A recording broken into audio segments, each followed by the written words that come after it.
Great pleasure to be the moderator of our extremely thought-provoking and intriguing conversation.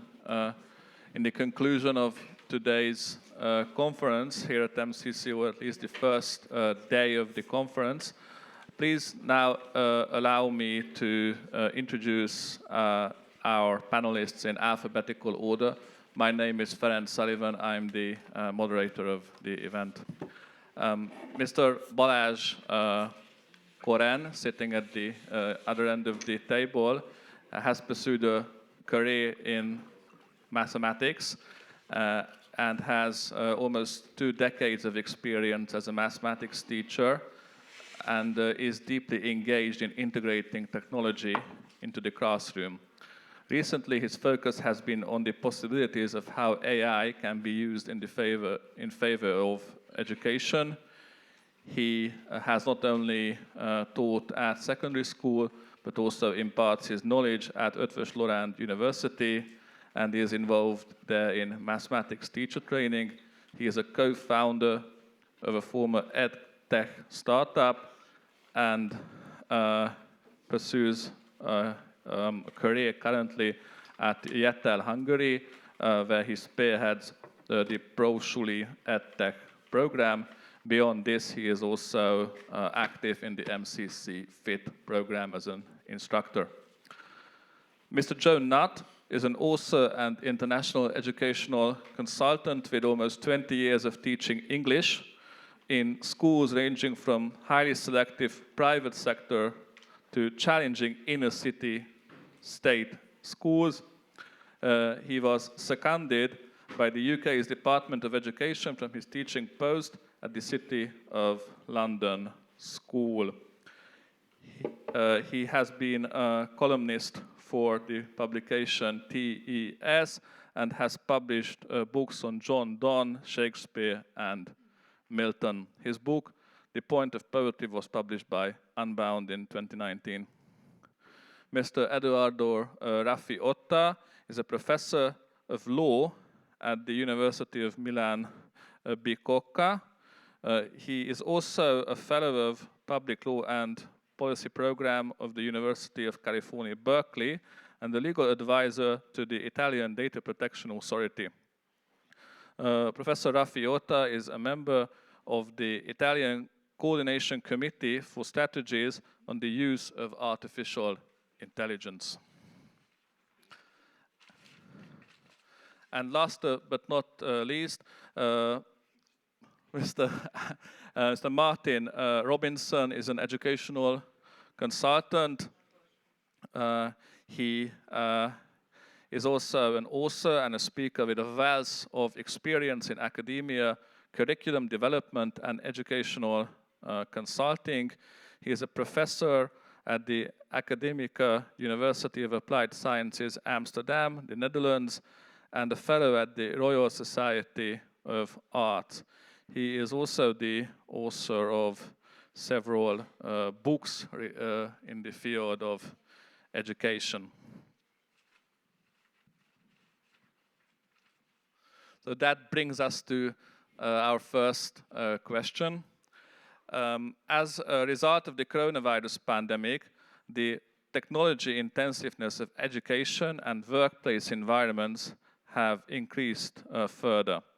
While digital culture continues to dominate young people's leisure time and trends are pointing towards the further acceleration of the pace of life, globally declining student skills, as demonstrated by the recently disclosed PISA results, and mental well-being concerns are prompting politicians and educators to reconsider how digital technology is used in the classroom.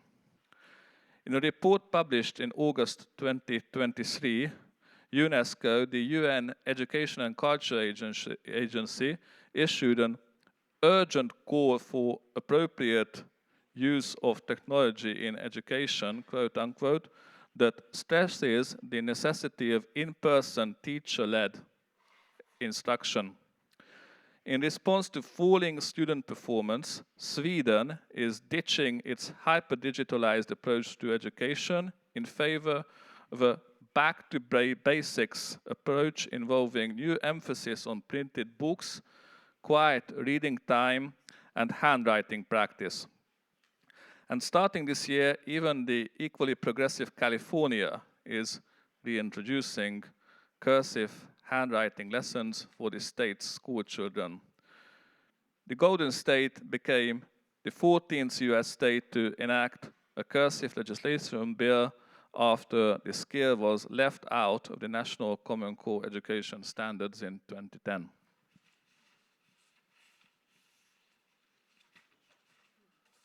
While the adverse effects of over-digitalization in the classroom have been the subject of debate for many years now, artificial intelligence exploded onto the scene in 2023, leaving teachers and parents baffled.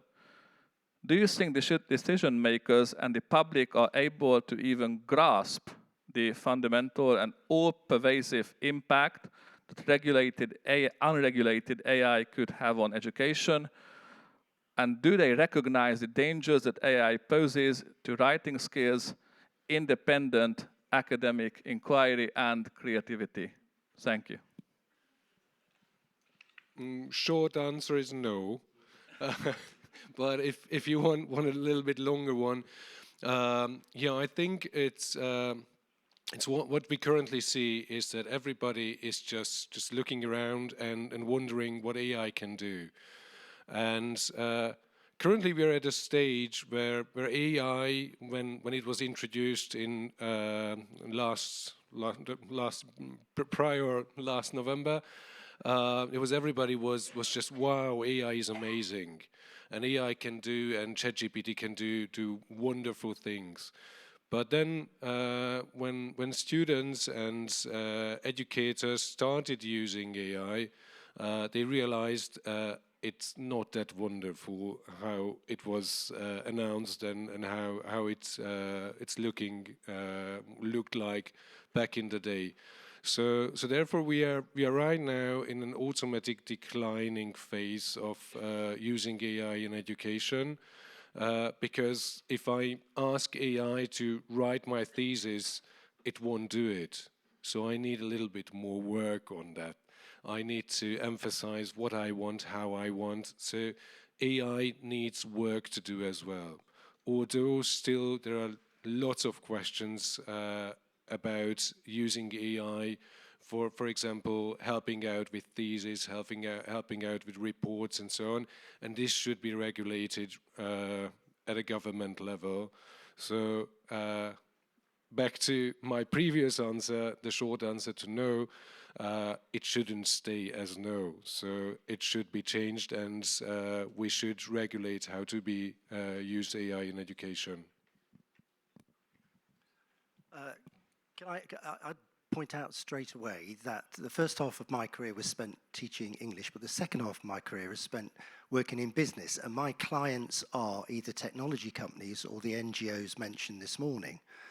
And I'd echo what was just said. It's not just a no, it's a big fat no. I mean, the distance between what the companies do and how the companies work and what they think, and what parents think and what the public thinks, and particularly what politicians think, is just vast. And I think I've heard a lot today that has really sort of resounded and reverberated in my head. And like so many things today, so many things people have talked about today, it always starts with language. It's always language at the beginning. And when you hear the words AI, one of those words is true, the other isn't. And it is entirely just a great example of how good these companies are at marketing. They are really good. And sadly, I found in my post-teaching career, educators often, I don't want to be uncharitable, but they often have a bit of a sneery attitude toward business people. And I've worked with business people for years now, and my God, they're clever. Some of these people are shockingly good at their job. So I'll give you a nice example. At the moment in the UK television, Galaxy AI is advertised like this. It says, Galaxy AI, because you're the next big thing. Now, the work that went into that line, I'm telling you, somebody thought a long time about that. I spent a whole afternoon one day, an entire afternoon, crafting one sentence for my company. And if you go to that company today, this is 10 years ago, 15 years ago, you'll still see that sentence all over their marketing material. It's a bloody good sentence. And that's the effort they put into it. They really are, they know what they're doing. And if you keep your eye on the way AI is marketed in the next few years, and I guarantee what you'll see is the copy, a phrase like that, is chosen really cleverly because it's deliberately, they know what the weakness of their product is. They absolutely know what's wrong with it. So AI is absolutely not about you. You know, it's just not about you. It's about the rest of the world and stealing the rest of the world's knowledge and property. That's what it's about. So they know that. So they flip it completely around to make it sound completely innocent. So to get to a clearer answer to the question, the biggest problem is, in my experience, I've never met a politician to date who isn't enamored of technology. I've never met one. And they are suckered by the sales staff. And that's where all the conversations take place. Educators never see them. The biggest educational event in the UK is called BET, and it's a technology show. Over 30,000 people go to it every year. Over 500 government employees went to it. UK government employees went to it last year. All the conversations take place backstage. Nobody ever sees them. And they are entirely business to politician conversation. And of course, the reason is the sums of money are enormous. The second biggest item on any educational organization's budget, after salaries, technology. And soon, it will be number one. If they've got any say in it, it will be number one. And so these sums of money are enormous. And that's where the pressure is. And so I often feel a little bit sort of isolated, or a little bit, I'm not sure what the right word is, a little bit lost in educational events like this, because I often feel that educators, especially listening to this morning, people looking for solutions and answers and, you know, how do we define the problem? You have to know your enemy. You have to know your enemy to start with. And I just had one other thought. I can't resist this one, because there's some students in the room. I'd offer some of the students in the room just a little bit of personal advice. It's not career advice. But this cropped up with a client I'm working with at the moment. I couldn't begin to tell you the problem because it's commercially sensitive. But goodness me, what people have been saying this morning, talk about exemplifying it. Here's my advice to you. If someone says to you, you can't say that, say, just watch me. That's what you need to say to them. Because the thing that's missing so often is courage. That's the thing that's lacking. It's just straightforward courage. A lot of people are very frightened, and they don't say what they really want to say 9 times out of 10.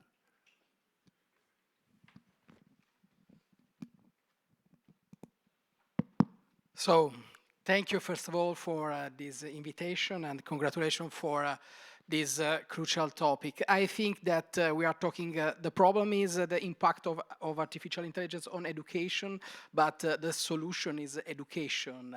To resist or to keep the person at the center and governing the artificial intelligence. So we have to consider that we are already in the era of the poor thinking and of the second-hand creativity. As Balzac say, we have who works at university knows that the student looks for search on Google, for example, and they use second-hand ideas and compliance some articles made from others, and they put in the thesis. So we have already this problem, these issues of the lack of thinking and the creativity.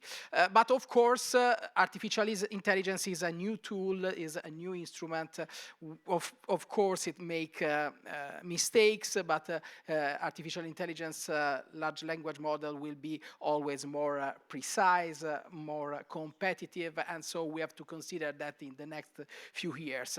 So the solution is education. We need mind student that have the habit to study, have the habit to write. The political initiative in California or in Norway are a very good example. I think that all politics have to give in this direction. I'm a professor of constitutional law. I study constitutional law and I study the impact of technology on the constitutional liberties, on the constitutional institution, because the knowledge, the education is the basis for a democracy, a strong democracy, and our constitutional liberties. So we need to improve, to invest on education much more than in the past in all the Europe to resist. The problem is not the technology, but the lack of knowledge to govern, understand, and use technology with the person, the human at the center.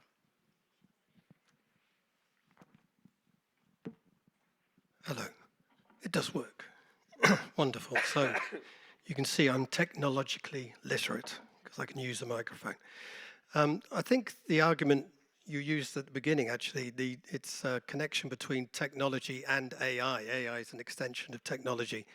And I do get a bit Luddite about it, generally. But I start with a folk song by Ewan MacColl. And he asks in the Ballad of Accounting, it's called, and he asks, were you the maker or the tool?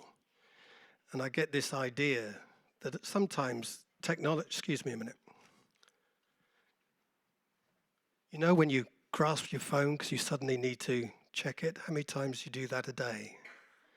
And I've seen people check their emails, check their social media. Now, who's in charge of that relationship? You or the phone? Who's the tool and who's the maker? And this kind of worries me a bit, that we get technology taking over our lives. Now, if it's a tool, it's fine. Using a hammer to hammer in a nail, that's okay. But if the hammer is hammering you somehow, it's not so good.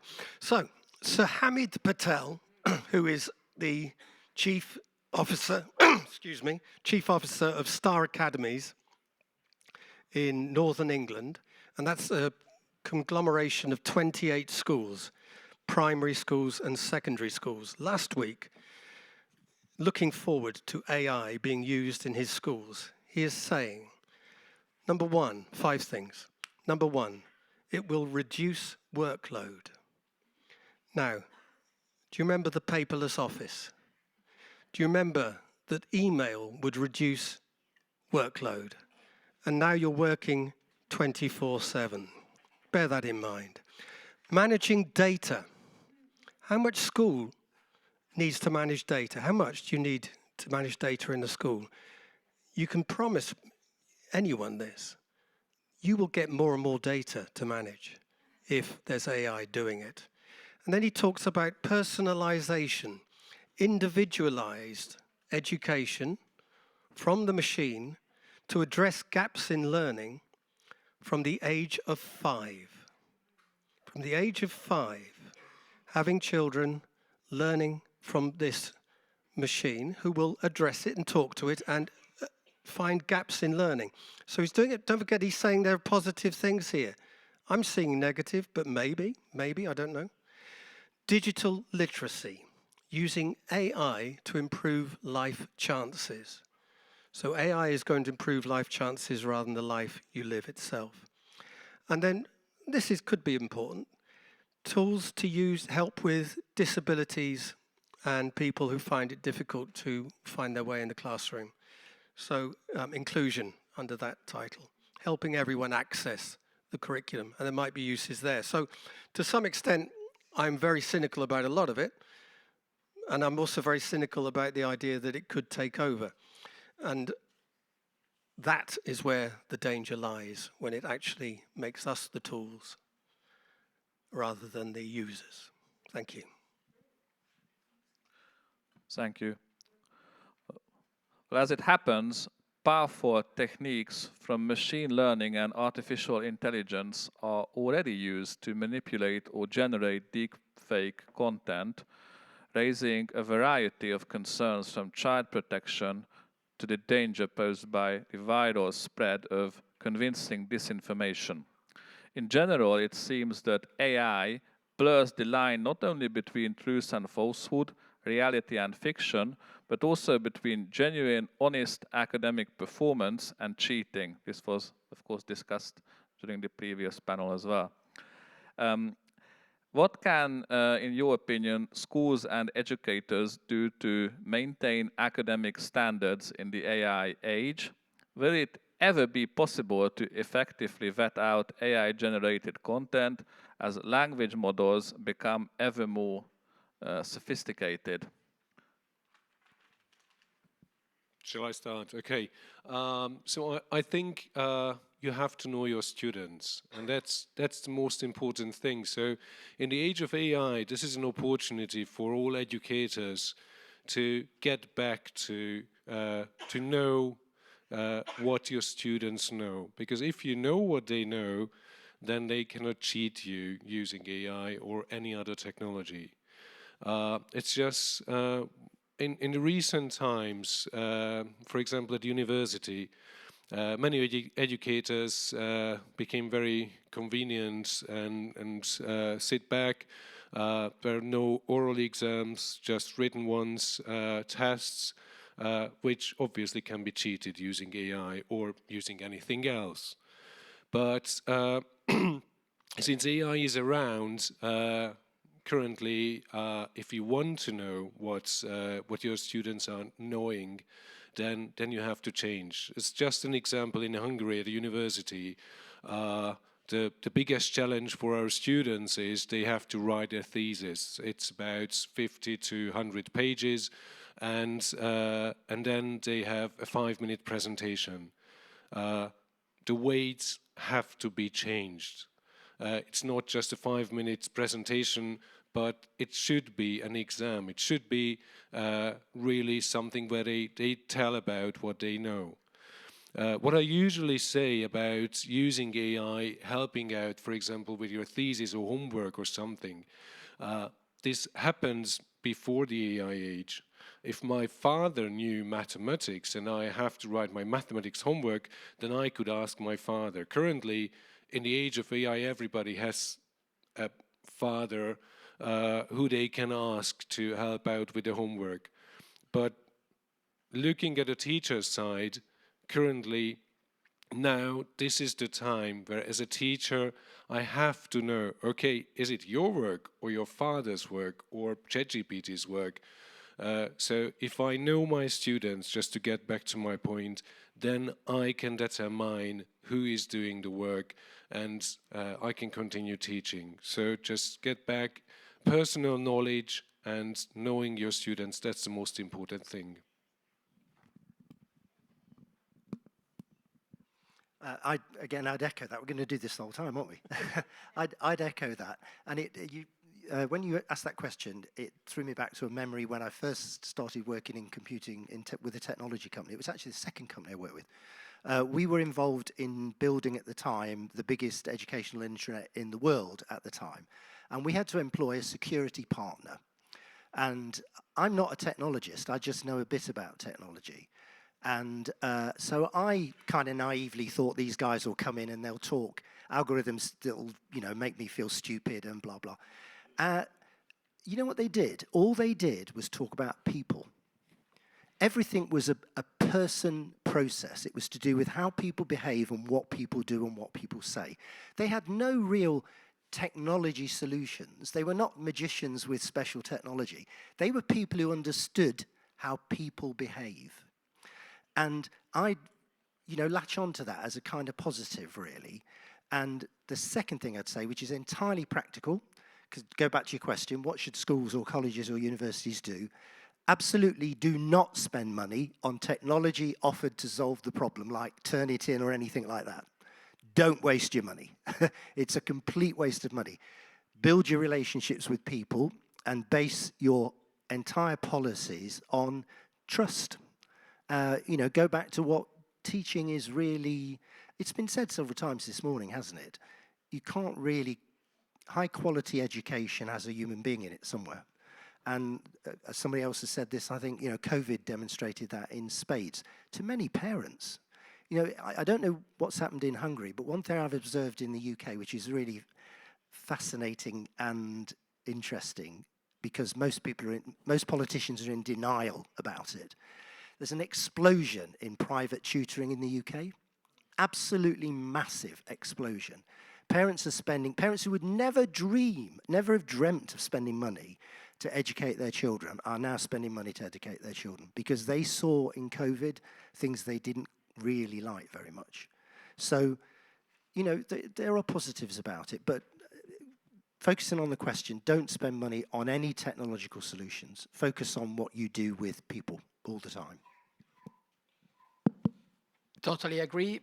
This is not, of course, an easy question, but if we think today that people, many, are not able to calculate because they use calculators every day, we can't afford the situation where people is not able anymore to think critically or create with the creativity. So we need to invest on people, support good education. In which way? Of course, the family that can afford with their own money good education, like in the United States, they will have all the best managers that going out from the best university. But in Europe, where we have a social state and we have also excellent public university, we have to drive our politics supporting education. But university is too late. Is a second time. Is too late if you the student is not already didn't understand the importance of reality and natural intelligence. Is too late. You have to invest money at the first age when the children are 3, 4, 5 years old, and then the primary school. The situation that we have in Italy is terrible, but because all the public schools teachers are not well paid, and so we don't have an excellent education, and we have to change drastically this tendency, because if we don't do it, we don't have in the future good university student and good university professor and a good society. Artificial intelligence is a tool that can boost the capacity of the person, but we need the person, and we can think, and I don't believe personally a society that is everything is metaverse. Thank you. Exciting. We're into the metaverse already. That's great. Yeah, I'm going to use an example again from the UK about teachers, what teachers are already doing with AI. And we're talking about cheating here, picking up that part of what you were asking. So teacher using AI to prepare their lesson. And their lesson is there, prepared, off they go, deliver it. Also, it generates questions for homework. So you set an essay question for homework. Then you can use the AI to mark the essays and put them in rank order. Okay? Graded after that. Once the rank order is in, then graded. So that's all possible. The thing is, specifically because the essays need to be written in such a way that the AI can actually mark them, of course, so you are looking for learning points that are there. The pupil has also used AI to write the effing essay. So there we've got the whole system. We can take the human being out of it, and it can work really well. So smoothly, this whole thing works. Now, the question I want to ask you, and it might have to be a rhetorical question, who is cheating? Who is cheating?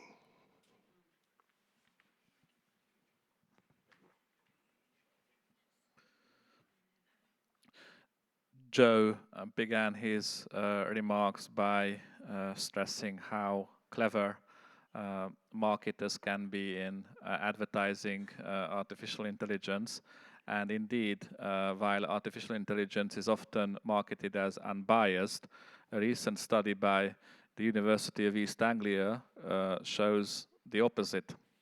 Results of this study, published last summer, showed quote-unquote significant and systematic political bias towards the Democrats in the US, the Brazilian leftist President Lula in Brazil, and the Labour Party in the UK.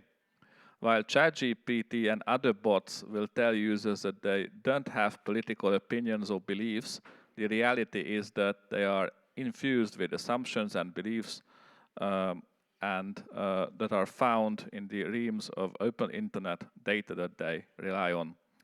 It's clear that the widespread use of AI poses the threat of stifling individual voices and viewpoints in favor of universally imposed standards, deviating from which will require courage and inquisitiveness. Again, Joe mentioned courage in his opening remarks, that many children and young people may not necessarily have yet at a certain point of their development. To this, I would add that recent research conducted by the Youth Research Institute shows that young Hungarians are far less concerned about the threat posed by AI than, for example, the prospect of a new world war, another pandemic, migration towards Europe, or climate change, with 1 in 5 considerably concerned and 1 in 10 very concerned about the possible future impact of AI. So my question is, what means could be effective in countering the political indoctrination of impressionable young minds through artificial intelligence, particularly in an educational environment? And is it at all possible to harness the benefits of artificial intelligence while tackling its dangers? I know it's a difficult question, but please bear in mind that we'd like to reserve 15 minutes for the audience questions. Thank you. All right. Yeah, that's a tough question, and we could spend all afternoon talking about it. I think talking about the bias of AI, that's a difficult question. We know it's been made by companies. Those companies invested a lot of money in those softwares, so they want to get back those money. So if I'm running a football team, then I would like my team to win, and it's not a social responsibility that I'd like people to play football, but I'd like my team to achieve good. And it's the same with AI in this case. Huge companies invested enormous amount of money in the research of AI. If we look at, for example, ChatGPT, OpenAI is standing behind it. Microsoft is an investor in OpenAI.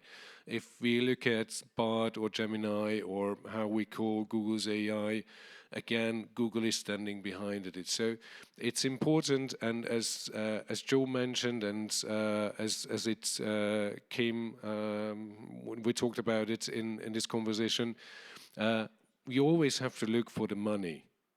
And if you look at for computer companies, look at for software, look at for AI, it's who wants to get money out of these softwares, out of these things. So again, and this is something where if you start using AI, if you start using ChatGPT, you have to know whose software I'm using. If I'm getting on a tram, I know who is operating the tram. And this is the point which most of the people are missing when we talk about computers and we talk about the internet. We're just sitting and just wondering how wonderful it is and how free it is. And it's not that wonderful, and it's not at all free. So therefore, this is, I think, first and most important to know who is operating that company, that device, that solution. And if we talk about using it in education, in an educational environment, I think it's more important to teach and tell our students to look at things, look at solutions.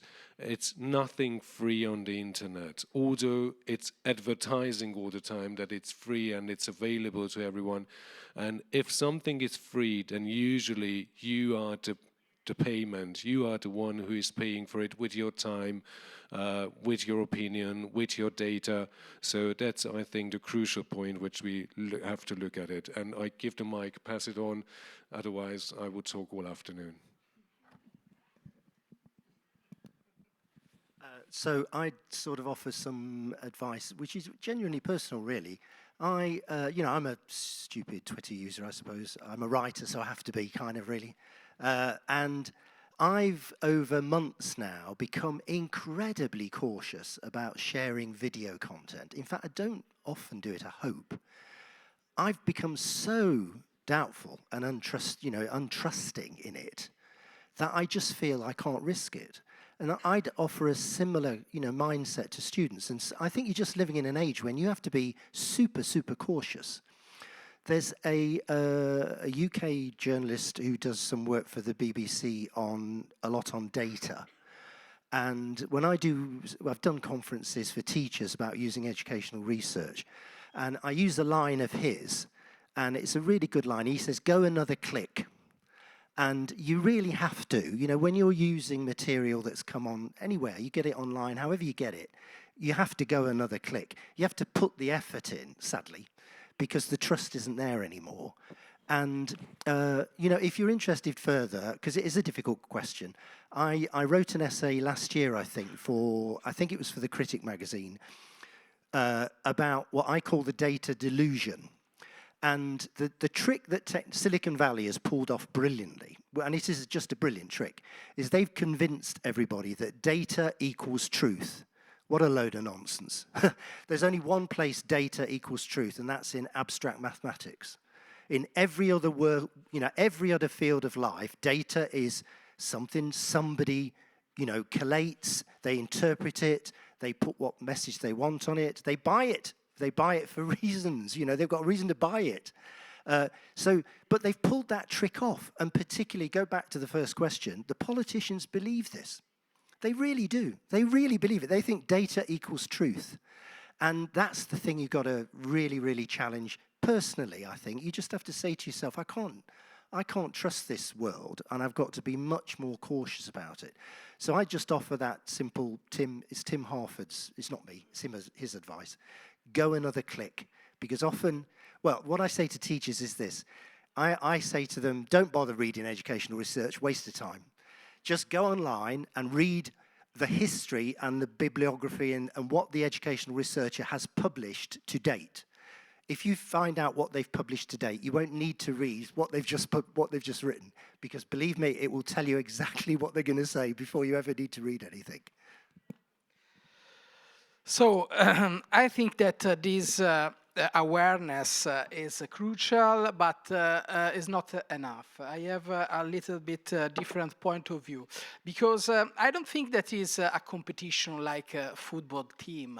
I mean, Google and Microsoft, probably, I think, probably someone has a political orientation, but I think that they follow the money, not the political issues. So the problem is that they build their own technology in the United States, and this GPT, they works collecting data, information from the press in the United States, and the press in the United States are, of course, majority on the part of Democratic Party and that kind of idea. And so you can't have an output that could be different. And of course, the idea that you have in the United States of freedom of speech is different from the idea of freedom of speech that we have in Italy. But I can make another example. The idea of freedom of religion, of secularism in French is very different from Italian Italian one, okay? So this is the challenge for the state, for the national state in Europe and for Europe as entities, European Union, I mean.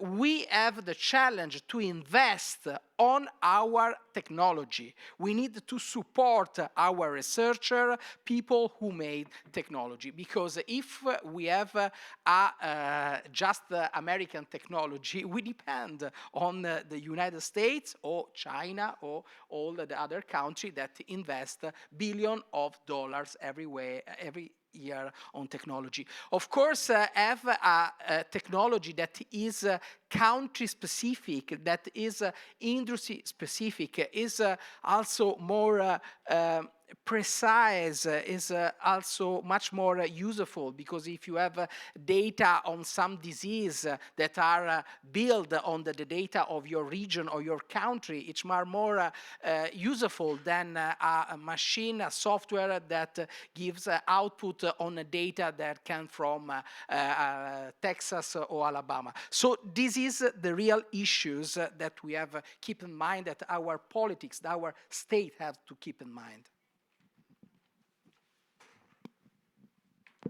Yeah, the political bias of the machine doesn't have a political bias at all. It doesn't really care much about what you think, because it doesn't care what it thinks, because it doesn't think. It doesn't know. So I don't know if it's sort of tied in there. What it does, though, and there are instances of this happening where they become more and more crazy with the views they give out. They don't have those views, they just give them out. And I mean, there was a very liberal company that had a machine, an AI machine, that started spouting the views of Hitler, and and it had to be turned off because it was scaring the people who invented it. Now, these things can go away and do these things. So what we need, I suppose, you're talking about impressionable young minds, or whatever, impressionable old minds, all minds, impressionable. Just look around us, all the way. The things to teach is judgment. The importance of knowing what you're talking about with the machine and using it perhaps in that way, rather than just allowing it to tell you without any idea of it yourself. Skepticism, intuition, knowing when things are going wrong, these sorts of things, all those sorts of things that the machine can't do, really. In other words, the human value. And the human value we should never, ever let go. The pursuit of truth is ours and ours alone. The machine might help us get there, but it's not the one that judges whether the truth has arrived or not. Thank you very much for all of your valuable remarks. The topic clearly strikes a chord with the audience. We've received a host of extremely thought-provoking questions, hopefully asked by real people and not AI.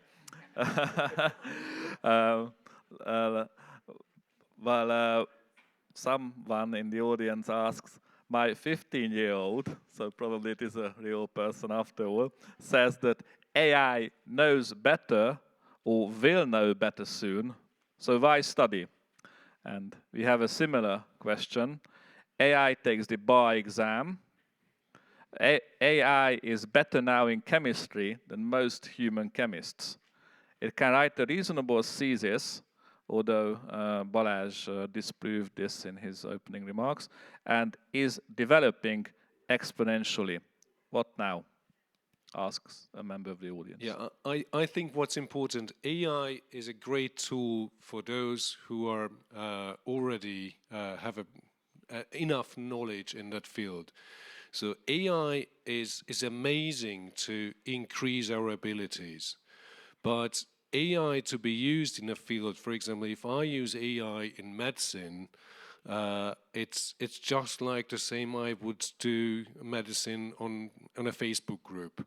I get complete garbage, and I believe it or not. I can toss a coin to believe or not.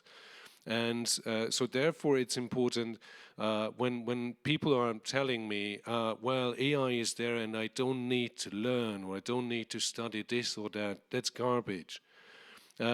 that's nonsense, because if you don't know, if you don't have the pre-knowledge to be able to determine what AI gives you back is true or false, then you're lost. A Hungarian example, just not to tell mathematics, if you asked for a long time, if you asked AI who Könyves Kálmán was, is a king, was a king in Hungary, you get an answer that he was a writer in the 20th century. And for all the people who don't know who Könyves Kálmán was, they would believe AI. And this is just one example. I could tell you tons of examples where AI hallucinates and does things wrong.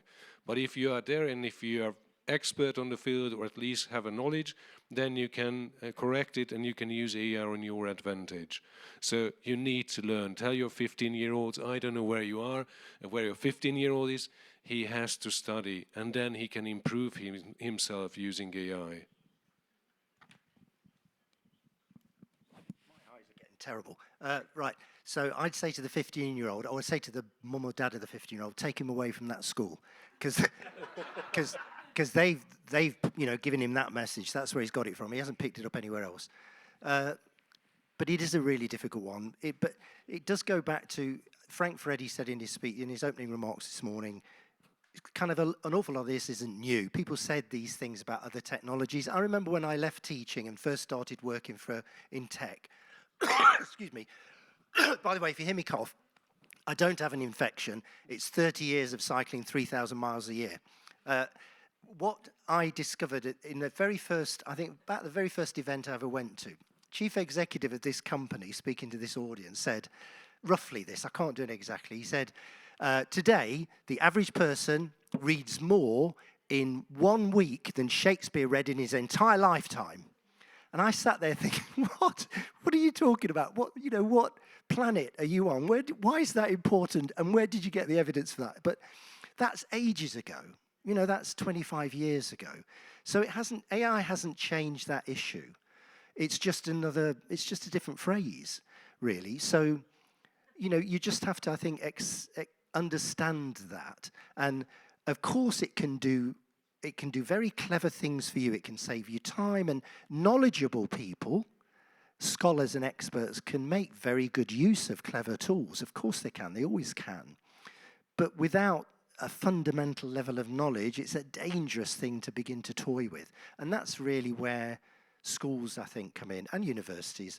It's the level of knowledge you're starting with. And the poor 15-year-old is thinking, somebody's told him he really doesn't need a level of knowledge as a base. You can just pretend really.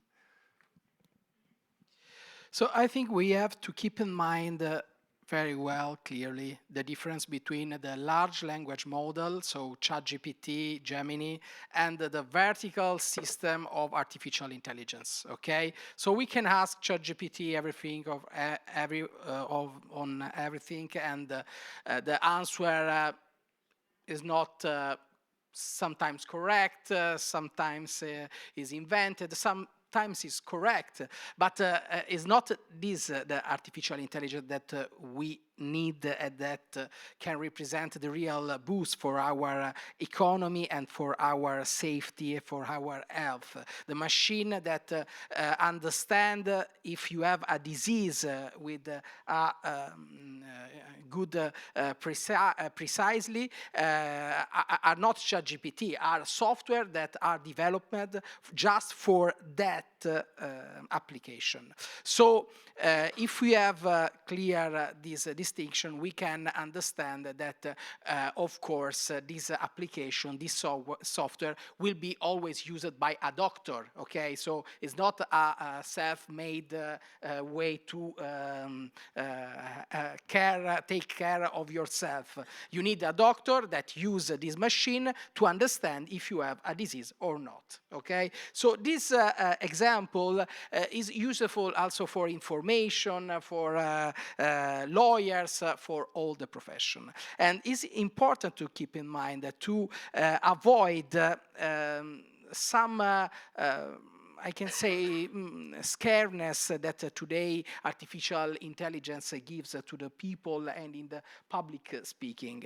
The other important thing is support this technology, this development at the level state, at the national state, also in Europe, because we can't depend on the other countries. And then, of course, what we say starting our meeting, that is the awareness, the importance that the young generation, but also the older generation, must have on knowledge and education. Because we can't forget that we have a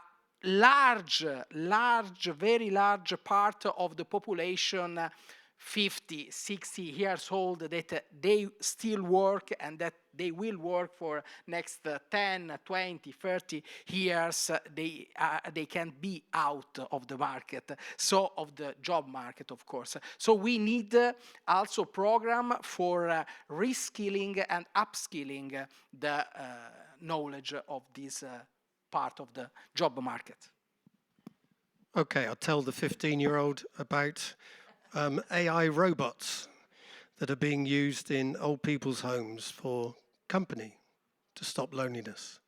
You can have your own robot and it will talk to you in the voice you choose and about the topics you want to talk to it. And I'll say, I'm going to buy you one of those robots.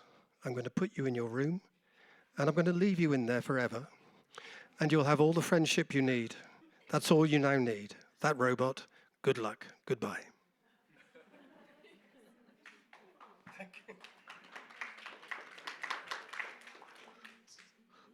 So, dear 15-year-old, please don't leave yet, because although time is running very short, we still have time for one brief question from the audience.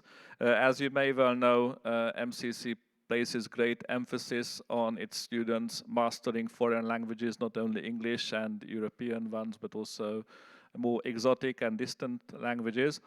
However, one member of the audience is asking whether hyper-effective translation technology will make language learning useless, or whether, at least this is my addition, decision makers will be tempted to scale down on language teaching because of lack of funds or teachers.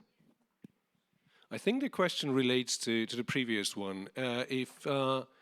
If I'm telling you that I can integrate this and then derivate and then look at the limits of this function and blah, blah, blah, and because it says teacher of mathematics, would you believe me that I'm telling something which makes sense? Yes, because, well, he's a mathematician, he has to be correct. And this is the same thing how we relate to AI. Because AI says it, some people believe it, don't. It's not that AI is perfect. And it's the same thing with languages. If I'm telling something and someone is translating it, and I don't know, now currently many people of you are listening to this in Hungarian with the headphones, you should trust those headphones because there are official people who are doing the translations. But without language knowledge, if you don't have any chance to just determine it relates to what I'm telling you, or someone is translating the complete opposite, or just nonsense, or if I'm talking to, for example, someone in a foreign culture, and it's just slight tiny bits, and I can just say some rude words because I don't say it, but the AI translated it rudely. That's not what we want. So I think we have to learn languages. Again, we don't have to be experts, and AI can help us out to be more expert and to be better in that field. But a basic knowledge, at least, is always and will be necessary. If you're talking about investment in language teaching in the UK, it couldn't get any worse, I don't think, really. So there's no threat there. I've got two daughters, and I told them one thing as they were grown up. I said, I can promise you only one thing I absolutely know, and that will be that you will want to learn to be able to speak another language many times in your life. And bless her, my eldest daughter's a professional cyclist. She sent me a photograph last Sunday after a crash she'd just had in a race. She was covered in blood. Dad reaction, absolute panic. But she rang me afterwards and she said, I cannot tell you, Dad, how great it was to be able to speak Spanish. Because she's fluent in Spanish and she was racing in Spain.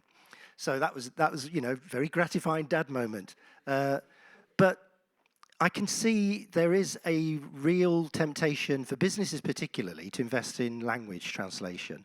And I did write an essay about this. I think that business use of AI has to be very careful because most businesses are in competition and machines don't compete with each other. People do. Exactly. I agree. There are many issues on this topic of the language and translation. For example, also privacy, copyright, confidential information. When you use this machine, you translate and you share this information. But I want to explain this kind of example in another way, because I think that the general rule is that knowledge will be the value that will be make the difference in the business and in the competition. Here you have Nespresso. That is the famous Italian company that share Italian coffee everywhere in the world. Yes, it's everywhere in the world, the same coffee, but they call Napoletano cafe, but it's not the same coffee that you can drink in Naples. And so probably this is a stupid example that make the difference in the future. If you have a coffee machine, like in my house, from Naples, with the coffee from Naples, it's very different from Nespresso. Right, now I've got to defend English coffee somehow. But, I'm getting... We can talk... We can start talking about tea if you want, and then we're going to say so. Of course, coming from England, I sort of expect everyone to speak English wherever I go. Just speak slowly and loudly, and then you'll be all right. No, that was a joke. I know some of you actually believe it of me. The thing about languages, of course, is how it makes you think. Not just about the communication in the ordering an espresso, but actually the new philosophy, a different culture, a way of life. And again, human-to-human contact. Something I do miss with questions like this, by the way, because I do not see who asked the question. I can't look at them as Roger Scruton talked about the importance of the I to the you. I look at you, you look at me, and we communicate in that way. And the importance of that is something that can be so easily lost. Thank you very much, and that brings our conversation today to an end.